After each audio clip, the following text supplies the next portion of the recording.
My name is Madison Reynolds, a 32-year-old architect from Seattle. Imagine being told to leave your own house, the one you saved 5 years to buy, by someone who hasn't paid a single cent toward the mortgage. That's exactly what my mother did after living rent-free in my home for nearly a year. She stood in my living room, looked me in the eye and said, "If you don't like living with family, you can leave." But what she didn't know was that I had already scheduled a meeting with my real estate attorney. What happened next changed our family dynamic forever. Before we dive in, please subscribe and let me know where you're listening from. This is true revenge.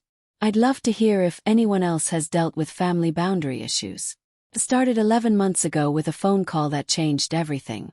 My mother was sobbing so hard I could barely understand her words. "Madison, honey, I lost the house. The landlord's evicting me."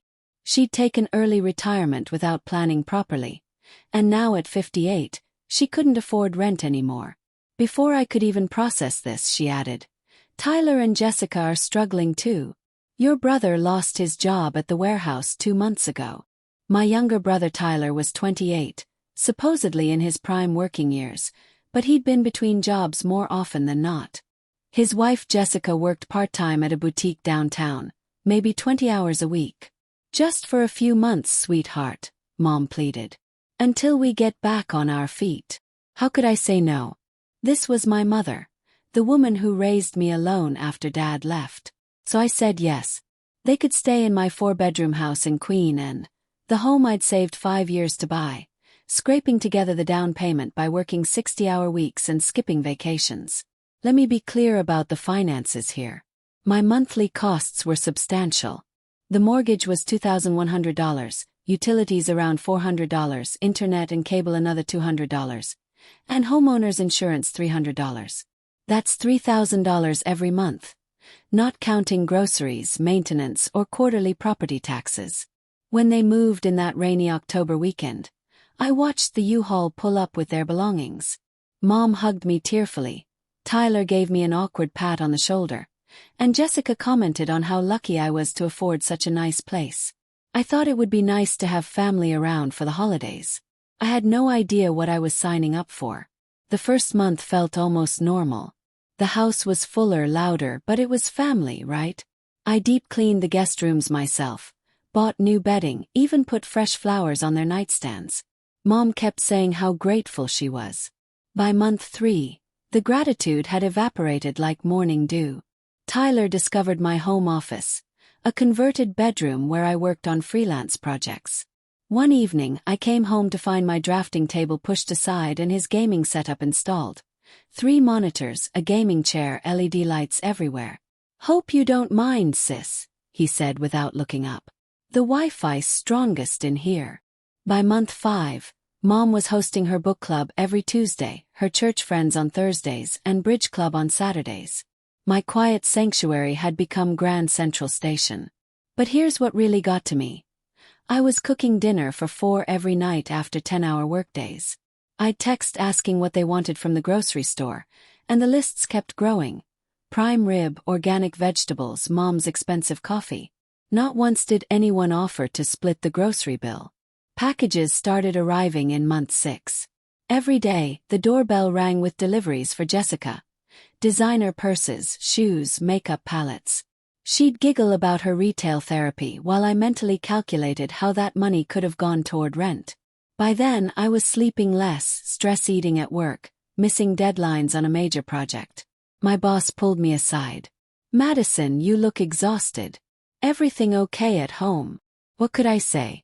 That my family was suffocating me in my own house. By month 10, I knew something had to change. But it would get worse first. A yellow sticky note on the fridge stopped me cold one Tuesday morning. Mom's handwriting, neat and presumptuous. "Madison, today's list: 1. Pick up dry cleaning. 2. Vacuum living room before book club. 3. Tyler's laundry is piling up. 4. We're out of that nice wine." Tyler's laundry. My 28-year-old brother's dirty clothes were somehow my responsibility.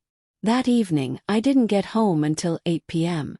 A deadline had me working late, surviving on vending machine coffee and sheer energy. I walked through my front door to find Mom in the kitchen, arms crossed. "Honey, the lunch dishes are still in the sink," she scolded, as if I'd been home all day. And we had to order pizza again. I wanted to scream. Instead, I quietly washed dishes while they ate pizza. My pizza, paid with my money, not even offering me a slice. The next day, I overheard Tyler bragging on the phone. "Yeah man, you should see this place. My sister's got this huge house all to herself." Well, was to herself. Pretty wasteful if you ask me. 4 bedrooms, and she was just rattling around alone.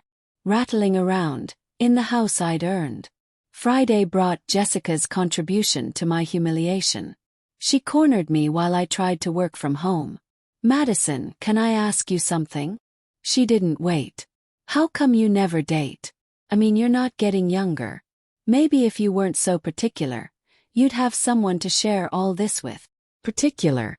Because wanting basic respect in my own home made me difficult. That night, I stared at my mortgage statement. $2,100 I paid alone every single month. 3 days later, I tried to approach it delicately. After dinner that I'd cooked, I cleared my throat. "So, it's been almost a year since you all moved in. Maybe we should talk about next steps. I found some nice apartment complexes nearby." Mom's face crumpled instantly. The tears came fast, practiced. "I can't believe you're counting the months," she sobbed. "After everything I sacrificed for you. I worked 2 jobs to put you through college. I went without so you could have tutors, SAT prep, college visits." The guilt hit like a weight on my chest. Tyler jumped in, voice dripping with disdain. "Wow sis. Just wow. Mom's struggling and you're checking the calendar. That's cold. Heartless, actually," Jessica added, rubbing Mom's shoulder. "That's not what family does. They don't put timelines on love." Mom looked up through her tears. "Your father left us, Madison. I thought you were different. I thought you understood what family means." The words were surgical, designed to cut deep. Dad leaving when I was 12. She knew that was my deepest wound. "I'm sorry," I heard myself say. "You're right. Sorry. Forget I mentioned it." Tyler smirked. Mom's tears dried quickly. Jessica went back to scrolling her phone. That night, I sat in my car in my own driveway and cried. Not the gentle tears Mom could summon on command, but ugly sobs that made my chest ache. I felt trapped, paying for the privilege of being miserable. But even then, sitting in that dark car, something was starting to shift inside me. The question was, what would it take to finally break? My laptop screen glowed with numbers that made my stomach drop. Savings. $2,247. 3 months ago it had been $11,000. Bills were crushing me. Beyond the $3,000 in fixed costs, groceries for 4 ran another $500. Mom's prescriptions. Tyler's car repairs. Jessica's necessity shopping. Somehow charged to my credit card. I was hemorrhaging $3,500 a month while my take-home pay was $5,200. The math was simple and terrifying. "Madison, you look tired," my boss Richard said during my review. "Your performance has been slipping." The Waterfront Plaza project had 3 revision requests this month. I'd been at Steinberg Architecture 6 years, climbing toward senior architect. Now I was making rookie mistakes because I couldn't focus, couldn't work late, couldn't take high-visibility projects. "I'm handling some family situations," I managed. Richard nodded. "I understand family comes first, but I need to be transparent. We're promoting someone to senior architect next quarter. It was going to be you, but..." He trailed off. The implication was clear. That afternoon, I watched my colleague Brendan get assigned the Microsoft Campus Expansion project, the one I'd courted for 2 years. My phone buzzed. A text from Mom, "We're out of coffee. Get the good kind." I dreamed of buying an investment property this year, starting my path to financial independence. That dream was as depleted as my savings account. Instead, I was subsidizing 3 adults who treated me like their ATM and maid. Something had to give. I just didn't know it would be me. "I'm sorry I can't this weekend," I told my friend Sarah for the 3rd time. The house is just complicated right now. She wanted our monthly wine night, but how could I explain? My living room was perpetually occupied by Mom's friends. Tyler made inappropriate comments. Jessica judged everything Sarah wore. My home had stopped being mine, in ways I never anticipated. The furniture was rearranged weekly according to Mom's whims. My minimalist aesthetic was buried under her doilies, artificial flowers, and ceramic angels. She'd hung amateur watercolors over my framed architectural prints. "Honey, it needed more warmth," she explained, patting my cheek like I was 12. Tyler had converted my garage into his workshop. The space meant for my kayak and bikes was now cluttered with half-fixed computers and car parts. Oil stains spread across the floor. Just a few projects he'd said 6 months ago. Even my morning routine vanished. No more quiet coffee on the deck. Mom sat there with Fox News blaring. No more evening baths. Jessica banged on the door after 15 minutes for her skincare routine. "Your house is always so lively now," my neighbor Mrs. Chen observed. "All those cars, very different from before." Different was one word for it. I stood in my bedroom, the only space still mine, realizing I lived like a guest who paid all the bills. The home I'd worked so hard for had become a prison with an open-door policy for everyone but me. That night, I opened my laptop and typed something I never thought I would. Real estate attorney, Seattle. I practiced the speech all week in the shower, on my commute, lying awake at 3 a.m. calm, reasonable, fair. Sunday dinner seemed like the right moment. I'd made Mom's favorite pot roast, set the table with good plates, opened a bottle of wine. My hands shook as I served everyone. "I want to talk about something important," I began. Tyler didn't look up from his phone. Jessica photographed her plate for Instagram. Only Mom gave me half her attention. "It's been almost a year since you moved in," I continued. "It's time to make a plan for your own place. I found nice apartments nearby. 2 bedrooms, good neighborhoods. I'll even help with the deposit." Tyler laughed. "Are you seriously evicting your own family?" "No, I'm not evicting anyone. Where am I supposed to go?" Mom's voice was ice. "There are senior communities, or those apartments on Madison Street." "We're saving money right now," Jessica interrupted, though her new Michael Kors bag suggested otherwise. "It's been 11 months, I said, desperation creeping into my voice. "You said a few months." Mom rose deliberately, chair scraping my floor. "I never thought I'd raise such a selfish child," she said. "This house is too big for one person anyway." "Wasteful. Sinful." Tyler smirked. "Yes, sis. Why do you need 4 bedrooms? Greedy." "We're family," Jessica added, as if that explained everything. The pot roast sat untouched. My careful speech crumbled. They'd won this round, but they had no idea what was coming. Mom wasn't finished. Standing in my dining room, she dismantled me piece by piece. "I didn't raise you to be this cold. When I was your age, I raised you alone, worked 2 jobs, never complained. And now you have all this," she gestured around, "and can't share with your mother." "Mom, that's not. Your brother is struggling with depression. Have you no compassion?" Tyler looked up long enough to nod sadly, though I'd heard him gaming until 4 a.m. last night. "And Jessica," Mom continued. "She's starting her business, aren't you, dear?" Jessica nodded eagerly. "My lifestyle blog, it's about to take off. The blog with 12 followers. That business. You sit here in this big house," Mom's voice rose, "acting like we're a burden. Do you know how that makes me feel after everything I've done for you?" "I pay $3,000 a month in bills," I said. "Money." Mom threw up her hands. "It's always about money with your generation. What about love? Loyalty? Taking care of the people who took care of you?" Tyler chimed in. "Pretty sad, sis. You make good money. Why be stingy?"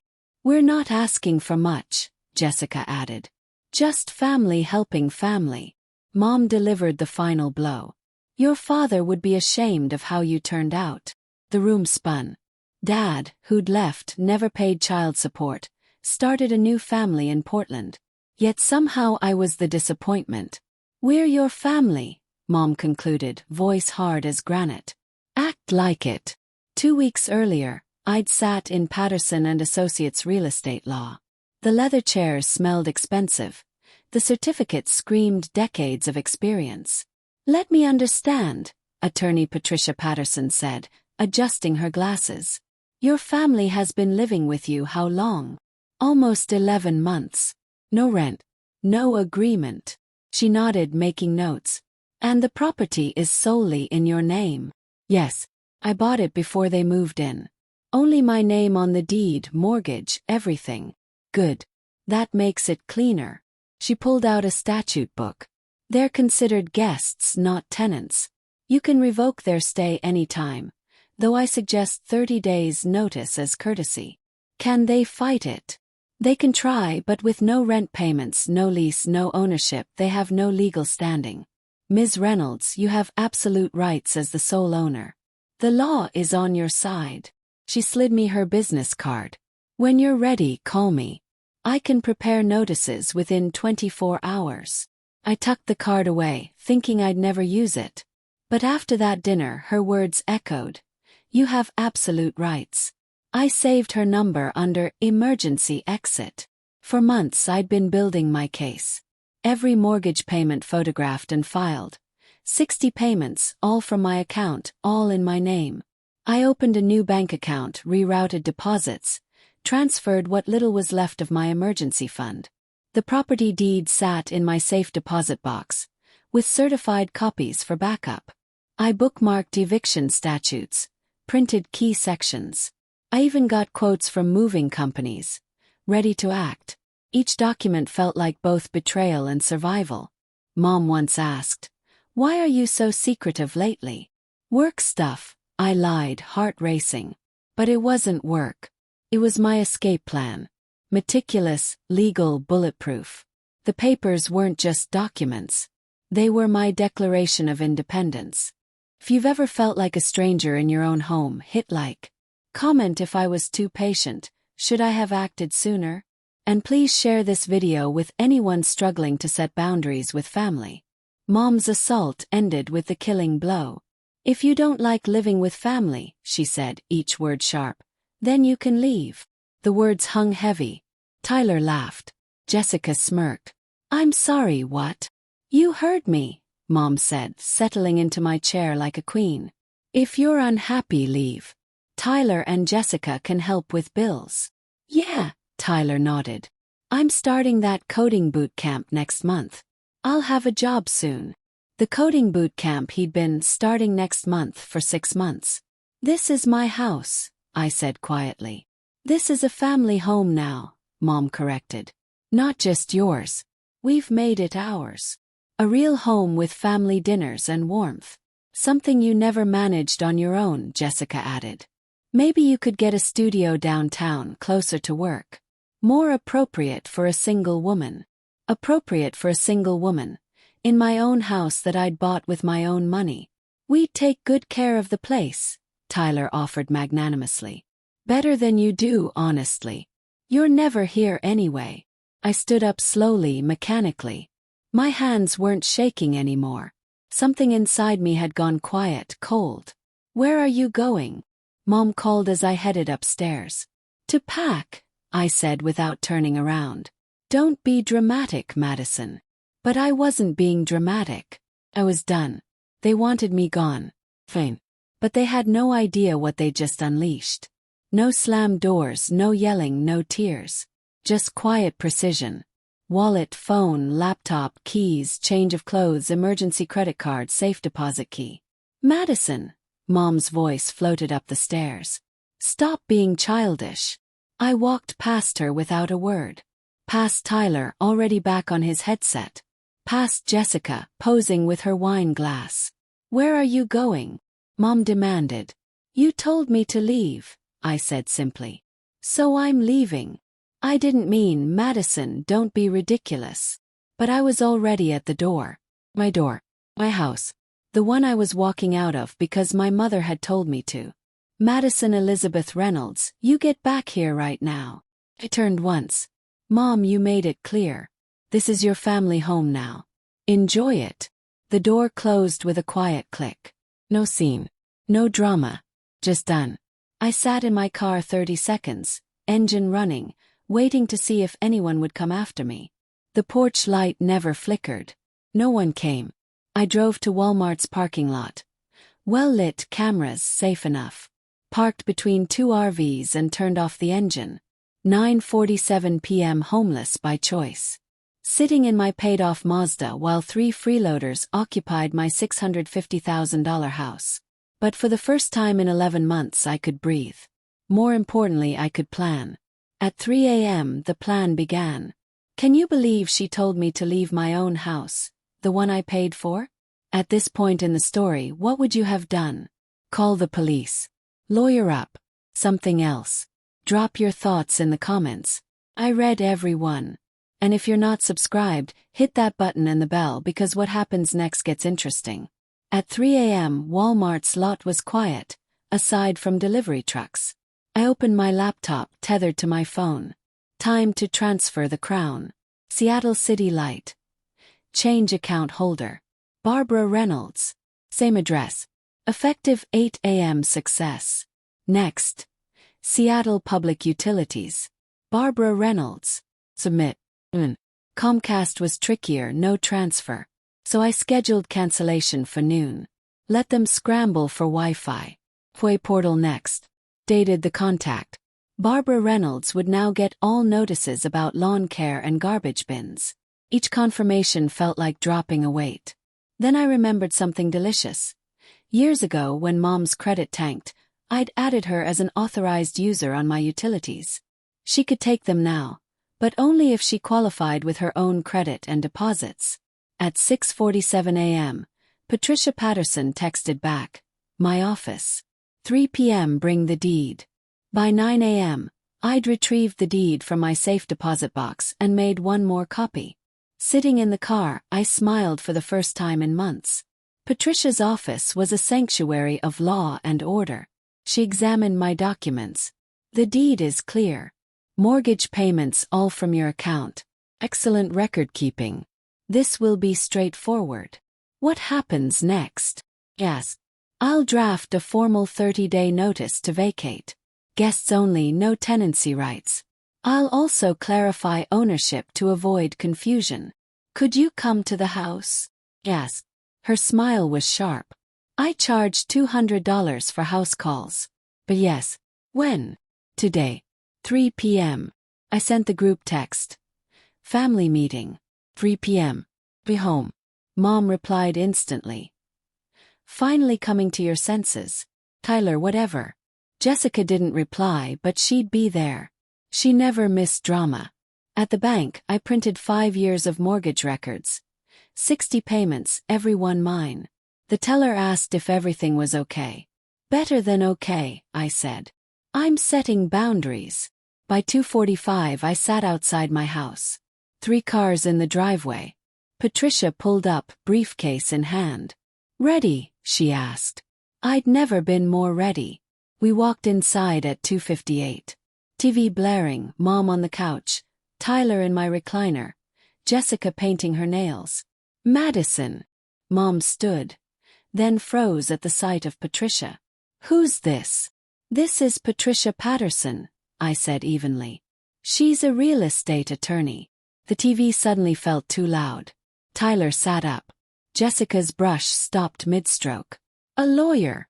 Mom's voice pitched high. What is this? Patricia set her briefcase on the coffee table with a decisive click. She opened it, revealing neat stacks of documents. This, Patricia said calmly, is the property deed. Madison Reynolds, sole owner. Purchased 5 years ago. All mortgage payments made solely from her account. The silence was deafening. I'm here to witness delivery of a formal notice. Jessica's voice cracked. What kind of notice? Patricia smiled. It wasn't warm. A notice to vacate. She held up the document, gold notary seal gleaming. All current occupants, Barbara, Tyler, and Jessica Reynolds, are considered guests without tenancy rights. You have 30 days to vacate. Failure to comply will result in formal eviction proceedings. The notice fluttered onto the table. Mom didn't take it.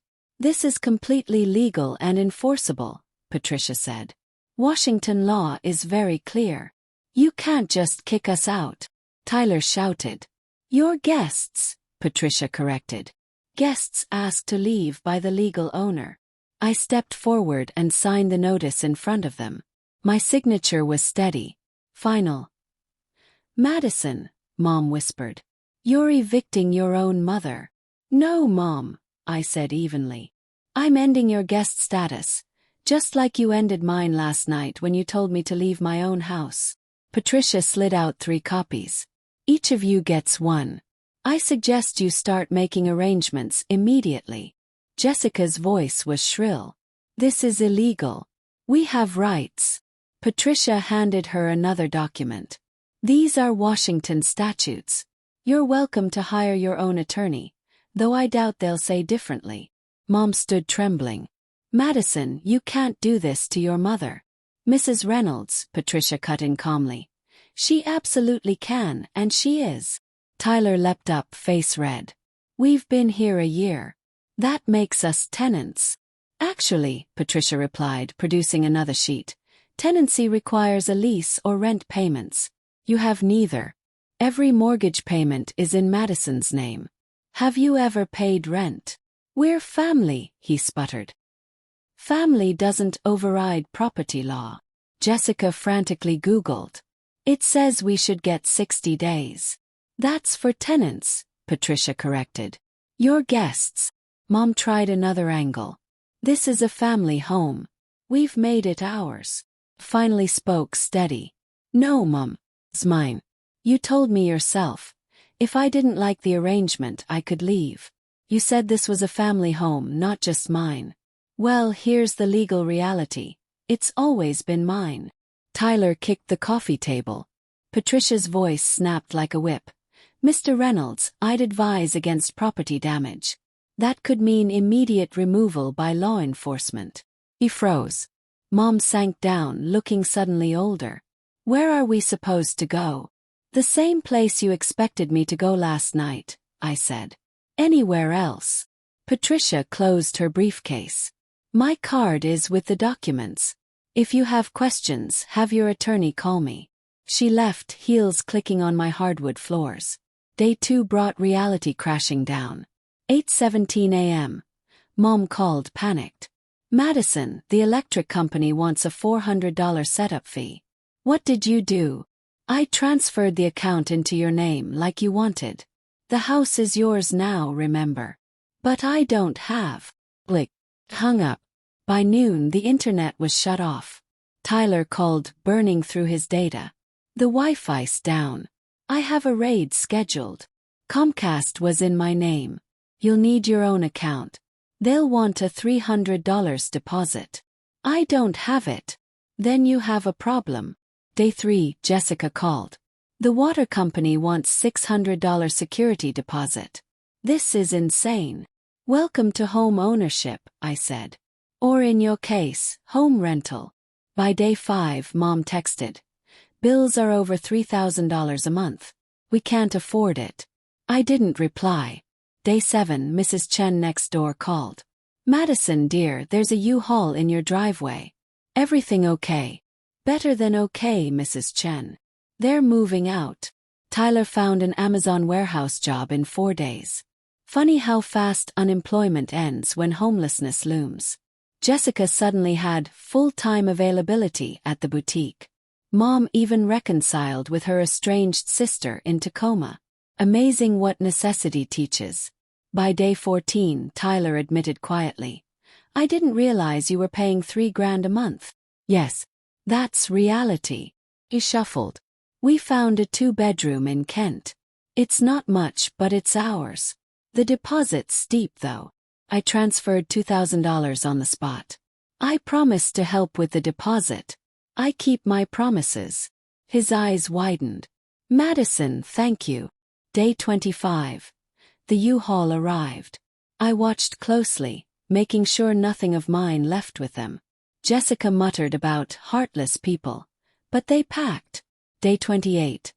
Mom finally spoke. I suppose you're happy now. I'm at peace, I corrected. There's a difference. We're your family. Yes, and families respect boundaries. You taught me that, just not the way you intended. Day 30, 4 p.m. Mom set the house keys on the counter. No note, no goodbye. Just keys. The house felt enormous that first night alone. Not empty, peaceful. That weekend I deep cleaned. Not resentful scrubbing but reclamation. Tyler's gaming junk was gone. My drafting table reclaimed its window. My awards returned to their shelves. Mom's watercolors and ceramic angels came down. My prints went back up. Minimalism breathed again. For the first time in a year I hosted dinner. Friends brought wine, dessert, laughter. Sarah observed. You look lighter.